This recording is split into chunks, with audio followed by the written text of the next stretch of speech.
Bom dia a todos. Eu me chamo Alexandre de Souza Narciso, sou residente do primeiro ano de neurocirurgia do serviço do HC da Unicamp. Hoje eu vou trazer uma aula sobre os tumores da região celular.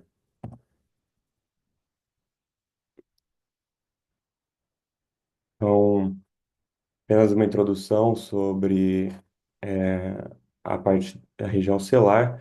O Harvey Cushing, um famoso neurocirurgião, já dizia sobre a sua importância como sendo uma engrenagem principal na existência primitiva, né, controlando funções vegetativas, emocionais e reprodutivas. E não apenas isso, né, a cela, que é uma fossa onde se encontra a hipófise, mantém também complexas relações com diversas outras estruturas que são vitais. Então, acima com nervos ópticos, com o quiasma óptico, com o polígono de Willis do terceiro ventrículo, lateralmente com os seios cavernosos e artérias carótidas internas, posteriormente com o tronco cerebral e a artéria basilar. E são diversas formas de lesões tumorais que podem afetar a região celular. Então, existem lesões neoplásicas, congênitas, vasculares, inflamatórias e infecciosas. E de longe, a mais comum delas é o adenoma hipofisário, ou o tumor neuroendócrino de pituitária, né, como é a nova nomenclatura que tem sido empregada. Então, aqui é uma série das diversas outras lesões não pituitárias que acometem a região, e a gente vai tentar explorar um pouco disso, né? Não é possível explorar tudo isso pela quantidade, mas um pouco será explorado na aula de hoje. Citando brevemente a parte da embriologia, apenas para citar algumas estruturas que serão importantes nesse diagnóstico diferencial. A hipófise, então, ela é formada por uma região anterior que vem a partir de uma migração superior de uma porção rostral da membrana oral, vai de encontro a uma invaginação inferior do diencéfalo. Essa porção da membrana oral, em sua migração, ela forma a bolsa de Rafk, aqui forma a bolsa de Rafk. Com esse fechamento, ela termina de se migrar, deixa um remanescente embrionário para trás, que é a pituitária faríngea, forma a pars distalis, a pars intermédia, onde forma-se então a fenda de Rafk, e pouco a pouco ela faz como cresce ao redor do infundíbulo, formando então a pars tuberalis, então essa porção do diencéfalo, que fez uma invaginação inferior, forma o lobo posterior, que é a neurohipófise.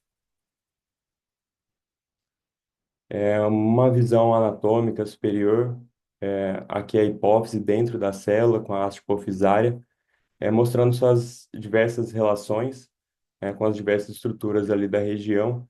É, então, do segundo ao sexto nervo, ah, vai ter uma relação direta aqui na região supracelular e paracelular.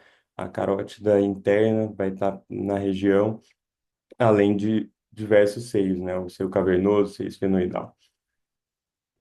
E aqui, brevemente, uma visão inferior, que para muitos dos tumores faz-se um acesso através do esfenoide, e aqui só uma breve visão, em que há uma hemissecção, uma hemidissecção do seio esfenoidal, já mostrando a célula, e aqui então, finalizando uma dissecção da célula, demonstrando a hipófise.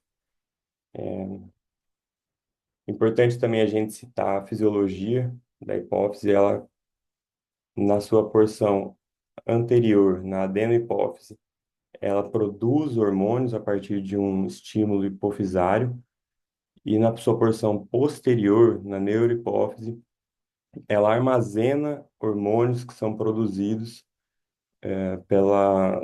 pelos núcleos hipotalâmicos, especialmente os paraventriculares e os supraópticos.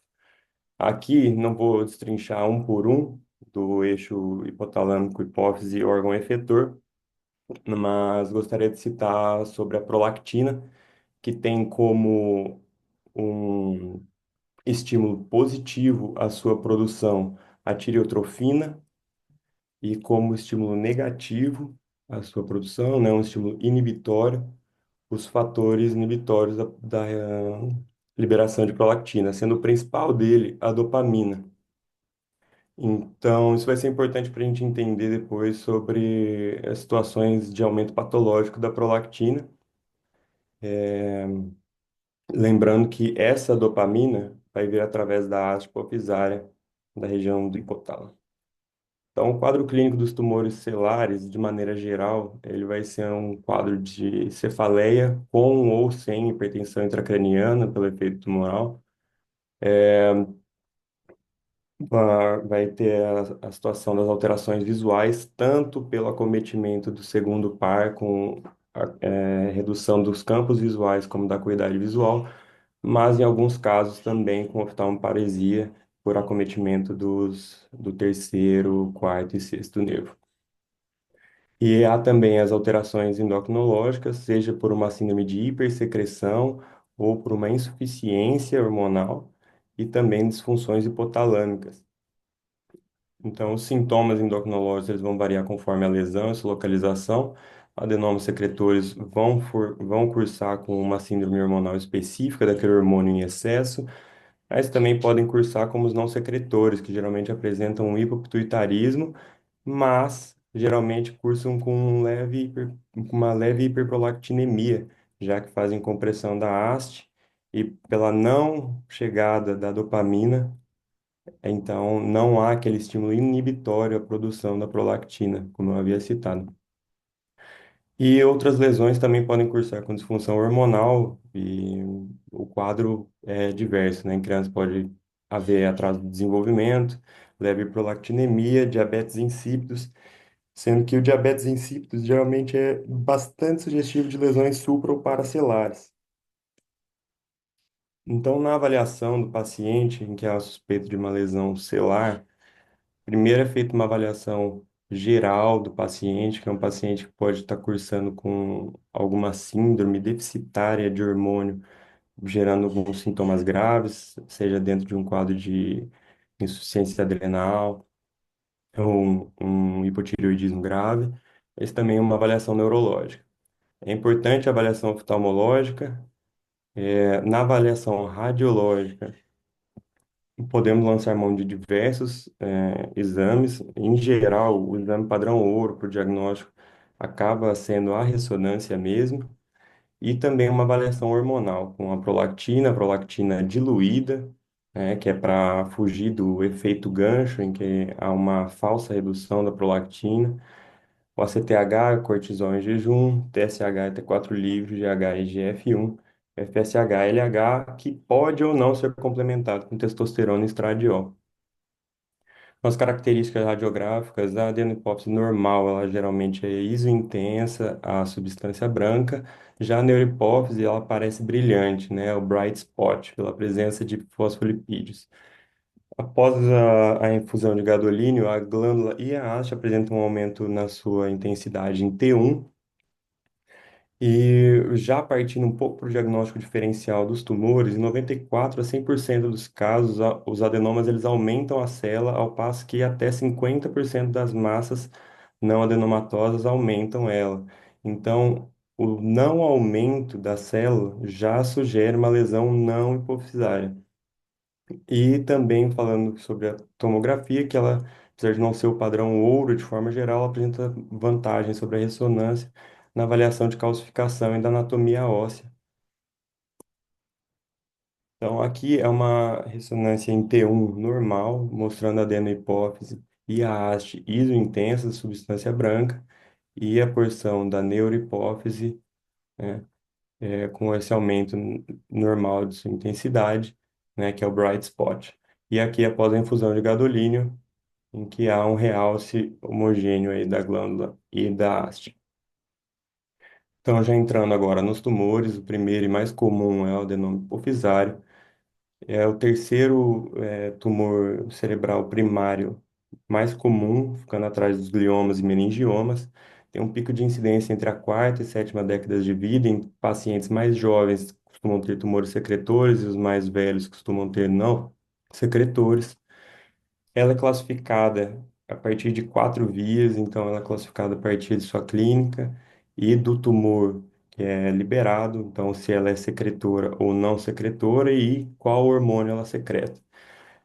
Pela parte patológica, E aqui entra uma situação um pouco controversa sobre atipia, índice mitótico, pleomorfismo, especialmente o Ki 67 maior que 3% e a coloração nuclear de P53, são um pouco colocadas em xeque, porque a avaliação de ser um tumor invasivo a partir dessas medidas não tem mostrado uma correlação, tão fidedigna com os ensaios.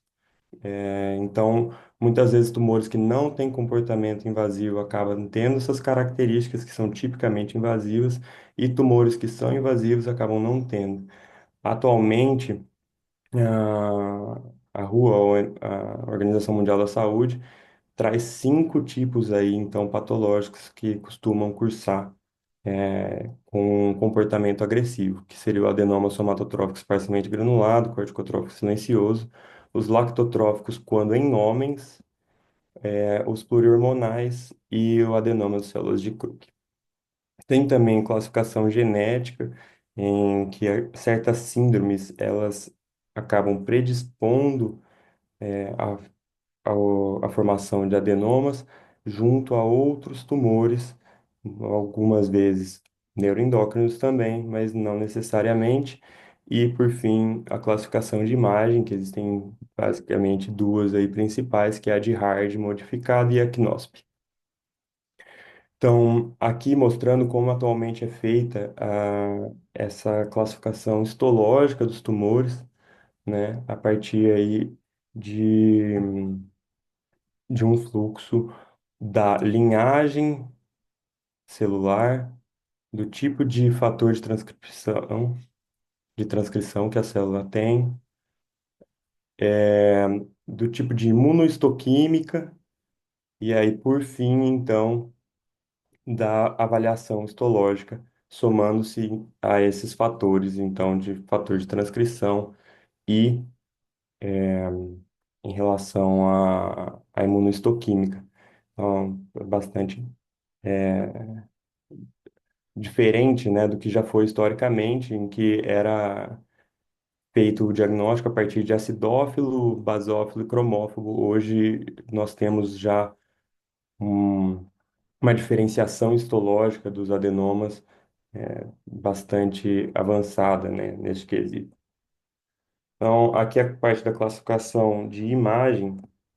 Então, aqui à esquerda, a classificação de Hard, em que mostra a invasão da do adenoma em relação à célula túrcica, a sua extensão extracelular, né? E aí, por fim, o seu grau, conforme as estruturas que são invadidas, né? E aqui é a classificação de Knosp, que avalia a invasão do seio cavernoso, que se dá em zero quando não ultrapassa uma linha que fica à margem medial das carótidas internas, da carótida interna, né, no caso é uma só. Quando não ultrapassa uma linha mediana. Dois, quando não ultrapassa uma margem lateral. Três, quando ultrapassa essa margem lateral. E 3A, quando é superior à carótida. E 3B, quando é inferior à carótida. E 4, quando compreende os dois lados aí da carótida. Então, aqui é, é uma imagem de ter um antes de gadolínio, e a princípio parece até normal, né? Talvez assim, um pouco de abaulamento, bem discreto, mas após a infusão de gadolínio a gente vê esse aumento, né, do realce da glândula e o destaque aqui do tumor que acaba ficando isointenso. Então, os microadenomas têm essa característica de ficar hipointenso, desculpa, eu falei isointenso, é hipointenso. E aqui os macroadenomas hipofisários, então, que já tem essa característica de aumentar bastante o realce com o contraste, né, dessa maneira heterogênea. Então, o tratamento cirúrgico costuma ser a primeira linha para a maioria dos tumores hipofisários. Ele é indicado pelo efeito de massa, especialmente no caso de perda visual, seja ela iminente pelos exames de imagem ou já documentada. Quando há uma secreção hormonal excessiva que não é passível de controle medicamentoso, e quando também há a apoplexia hipofisária. A radioterapia e a radiocirurgia é uma opção secundária aí no tratamento, que pode ser realizado quando há uma secreção hormonal persistente ou invasão de estruturas que não são passíveis de ressecção, aí também quando há recorrência frequente desses tumores. Então, os tumores produtores de ACTH são mais sensíveis que de GH, e os prolactinomas raramente necessitam, tem pouco dado na literatura sobre sua sensibilidade, porque eles apresentam uma resposta muito boa à terapia medicamentosa e cirúrgica. E a principal complicação da irradiação da hipófise é o hipopituitarismo. Então, só falando brevemente sobre algumas síndromes hormonais, a acromegalia, a principal causa é o adenoma. É, o paciente ele fica sob um risco cardiovascular aumentado e é a sua principal causa de morte. A nossa avaliação desse paciente é com aumento do IGF-1, principalmente, porque o GH, dentro do ciclo circadiano, ele tem variações, então, a depender do horário do dia que for coletado, pode vir dentro dos valores normais, apesar de, ao longo do dia, ele estar aumentado. O tratamento é basicamente cirúrgico, existe a opção de medicações para o controle hormonal, mas isso não faz o controle do crescimento tumoral, então, acaba o tratamento, ele é majoritariamente cirúrgico. A síndrome de Cushing, ela acontece pelo hipercortisolismo e a principal causa é o uso de corticoide. A doença de Cushing, por si, aí sim é por um adenoma. O diagnóstico, então, é feito pela dosagem de cortisol salivar ou urinário, mais teste de supressão com DEXA. Se positivos, a gente dosa o ACTH para documentar esse aumento. A gente parte, então, para os exames de imagem para diagnosticar o adenoma. O tratamento também é cirúrgico e, diante de uma falha, pode ser feita uma nova cirurgia, radioterapia. Pode ser usado cetoconazol, que é um inibidor, né, das adrenais, ou até mesmo a adrenalectomia bilateral. E aqui eu coloquei um asterisco para citar sobre a síndrome de Nelson, que é uma complicação pós-adrenalectomia bilateral, em que há um aumento expressivo da produção de ACTH e crescimento tumoral, cursando aí com a hiperpigmentação secundária ao aumento do STH. É, por fim, aí falando só do prolactinoma, né, a principal manifestação clínica é o hipogonadismo, né, que vai variar conforme o sexo e a idade do paciente. Outras causas do aumento da prolactina é pelo hipertireoidismo, como a gente viu, porque o TRH ele tem um estímulo positivo sobre a produção de prolactina. A insuficiência renal crônica, cirrose e uso de medicações, em especiais os antipsicóticos, também podem cursar com certo prolactinoma. E algumas situações fisiológicas, como a gravidez e o puerpério, também aumentam a produção de prolactina. Avaliação laboratorial. Então, sempre deve ser indicado uma ressonância de célula em pacientes com prolactina acima de 100 nanogramas. E existe sempre um corte, né, um limite entre o que pode ser um aumento de prolactina pela compressão da haste ou por uma produção tumoral. Então, para tumores menores que meio centímetro, 44 nanogramas representa esse limite. Para tumores maiores que 4 centímetros, né, que seriam os adenomas gigantes, o limite é de 250 e valores maiores que 1.000 sugerem que há um prolactinoma invasivo. O tratamento ele é feito com agonista dopaminérgico, tem uma superioridade da cabergolina em relação à bromocriptina, e o tratamento costuma ter uma resposta expressiva e rápida a esses agonistas. Então, mesmo pacientes que já tenham documentado uma perda visual, pode ser tratado inicialmente com agonista dopaminérgico. 70% apresenta bom controle, mas a cura mesmo, menos de 50% dos pacientes experimentam isso. Então, após anos de uso do agonista dopaminérgico, suspende-se e o tumor acaba retornando. As indicações cirúrgicas nos microprolactinomas vai da resistência da resposta, intolerância ao uso da medicação e a preferência do paciente de evitar a medicação. Já nos macrolactinomas, quando há apoplexia pituitária, quando há um prolactinoma cístico, quando a resistência é uma resposta subótima à terapia agonista da dopamina, quando a redução da carga tumoral se faz necessária aí como uma adjuvância ao tratamento medicamentoso, quando o tumor ele erode o osso e a redução dele, induzida pelo agonista de dopamina, levaria o paciente a um alto risco de vazamento de líquor, o paciente do sexo feminino que desejam engravidar, para reduzir o risco de aumento desse tumor a níveis podem gerar complicações graves, quando há efeito de massa que se manifesta durante a gestação, e quando há incerteza do diagnóstico de prolactinoma e há necessidade de diagnóstico baseado em avaliação patológica. Falando brevemente da apoplexia hipofisária, é uma consequência da rápida expansão do tumor com hemorragia ou necrose.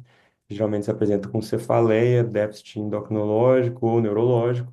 É uma emergência médica, especialmente aí pelo déficit endocrinológico e pela rápida perda visual. Então, o tratamento e o principal foco dele inicial deve ser no cuidado geral do paciente, que costuma cursar com uma instabilidade hemodinâmica diante de um quadro de insuficiência adrenal.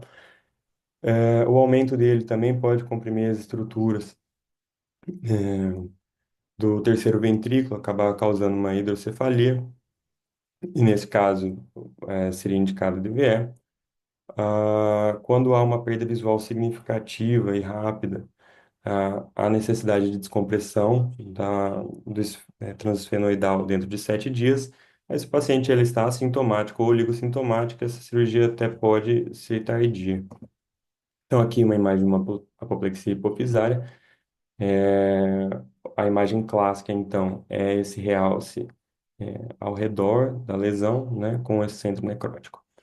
Agora, só falando de outros dois diagnósticos breves aqui da parte da hipófise, a hipofisite, né? Ela difere um pouco do adenoma, porque ao invés de empurrar a haste, ela tem um aumento também da haste, né? Então, você tem um aumento generalizado da glândula e da haste dela. E aqui a hiperplasia pituitária que pode aparecer em algumas situações fisiológicas ou em outras doenças, como hipotireoidismo, né? E não deve ser confundida com um tumor. A cirurgia de uma hiperplasia pituitária levaria ao hipopituitarismo.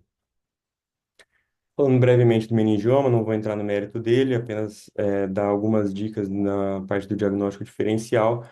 Então, aqui é um meningioma de tubérculo selar, aqui mostra-se a cauda dural, né? E aqui neste lado mostra que ele tem um comportamento em relação aos vasos diferente do adenoma, que costuma empurrar a carótida, né? E aqui há um estreitamento da carótida. Isso é bastante sugestivo aí do diagnóstico de meningioma. Falando sobre os craniofaringiomas, eles se originam dos remanescentes da bolsa de Raffke, que mostrei lá na embriologia da hipófise. Eles são histologicamente benignos, mas têm um comportamento maligno. Historicamente, eles considerado como um tumor com dois subtipos, mas hoje são considerados dois tumores distintos, com cada um com sua própria mutação. Então, o adamantinomatoso é o principal craniofaringioma, ele tem uma distribuição bimodal na infância dos 5 aos 15 anos e na vida adulta dos 45 aos 60. A sua mutação é no gene CTNB1 e ele faz um acúmulo aberrante de beta-catenina. Cito isso brevemente, né? Há estudos que tentam visar uma terapia gênica ou uma terapia de indução de morte celular programada a partir dessas alterações características do tumor.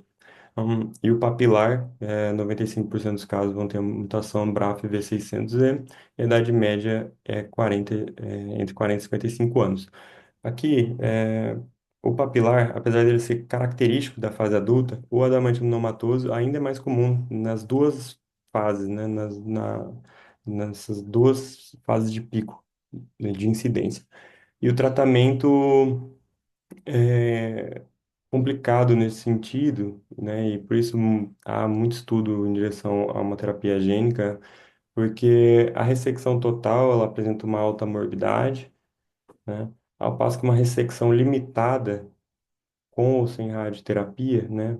É, assim, antes de entrar com a radioterapia, a ressecção limitada acaba tendo uma recorrência muito grande E o uso de radioterapia também traz uma morbidade grande, especialmente para crianças, né? Muitos efeitos deletérios, especialmente na parte cognitiva.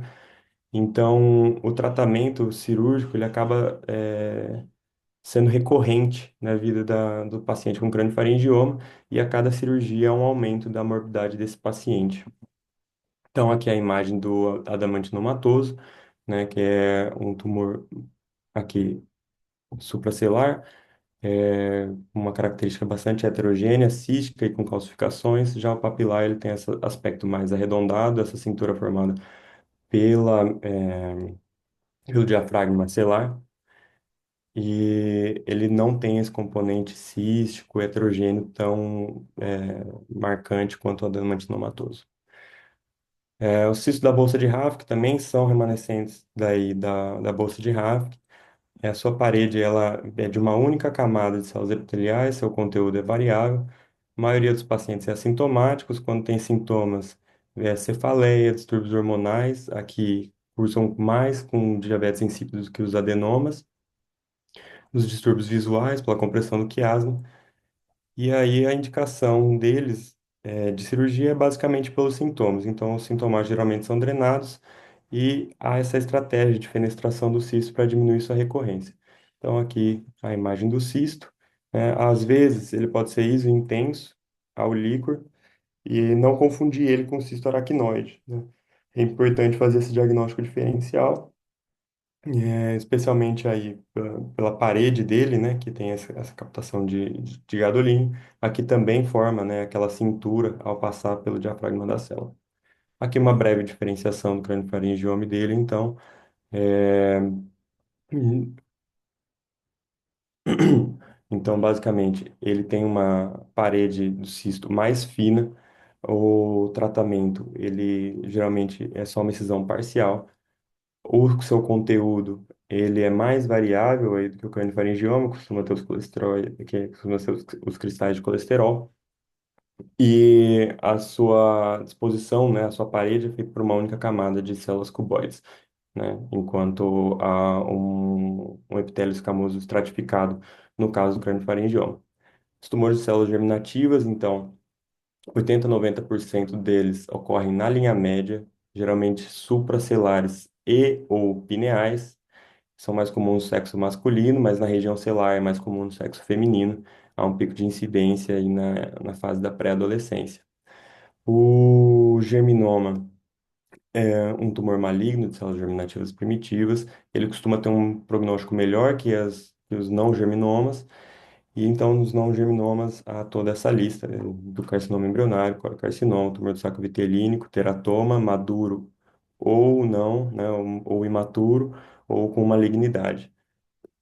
Lembrando que esse teratoma maduro ele tem um comportamento benigno, ao contrário de todos os outros. E o tumor misto de células germinativas, em que mais de um subtipo é encontrado no mesmo tumor. Então, aqui as imagens. A primeira imagem aqui à esquerda é de um germinoma. Eu trouxe essa que tem essas duas setas, e mostra então a lesão tumoral tanto na região hipotalâmica quanto na região pineal. Esse achado de imagens nas duas áreas em conjunto fala muito a favor do diagnóstico de tumor de célula germinativa. Aqui a segunda é de um carcinoma embrionário, aqui de um teratoma imaturo e aqui de um corocarcinoma. Então, o diagnóstico, ele não necessariamente precisa ser feito com a biópsia, né? Apesar de que o diagnóstico definitivo é feito desta forma, mas a sugestão de qual tipo de tumor é a partir de marcadores tumorais, que dá para ser dosado tanto no soro quanto no líquor do paciente. Então, o corocarcinoma, ele é 100%, né, virtualmente, eles produzem beta-HCG. O germinoma, 10 a 50% produz o beta-HCG e a fosfatase alcalina placentária. O carcinoma embrionário, alfa-feto, assim como o saco vitelínico e o teratoma imaturo. E o teratoma maduro não produz nenhum desses marcadores. O tratamento para os germinomas, ele é numa estratégia de quimio e radioterapia, é, com uma resposta geralmente melhor que as dos outros tumores, com melhor prognóstico. Já os demais Tirando o teratoma maduro, cujo comportamento é benigno e basta ressecção cirúrgica, o tratamento costuma ser um pouco mais agressivo. Então, é um esquema de quimioterapia, radioterapia, ressecção cirúrgica, é, gamma knife, estratégias aí de resgate com células-tronco. O último tumor que eu vou trazer aqui, antes de trazer uma breve imagem com todos os demais, é o glioma do nervo óptico, que são tumores benignos, com grau 1 pela OMS, e eles são caracterizados como astrocitomas policísticos, pilocísticos, desculpa. 71% ocorre na primeira década de vida e 90% vai ser diagnosticado dentro das duas primeiras. Pode ocorrer esporadicamente ou associada à neurofibromatose do tipo 1, sendo que quando associada à neurofibromatose do tipo 1, é um prognóstico melhor do que no paciente com ocorrência esporádica. A sua clínica é de uma perda visual precoce, proptose ocular e cefaleia. Em 80%, depois dessa perda visual, há uma estabilidade da visão. Todavia, essa estabilidade da visão não equivale a uma estabilidade do tumor, que muitas vezes continua a crescer e invadir as demais estruturas. O tratamento, então, ele pode ser cirúrgico, mas a cirurgia geralmente ela é reservada para pacientes que já perderam a visão, porque você fazer a ressecção do tumor sem comprometimento da visão é muito difícil. A radioterapia também fica aí como uma segunda linha, já que a maioria dos pacientes são crianças, né? Então, a quimioterapia acaba ficando como a primeira linha de tratamento, geralmente um esquema duplo alternado aí com medicações quimioterápicas. E aqui, só para fechar, então, alguns diagnósticos diferenciais.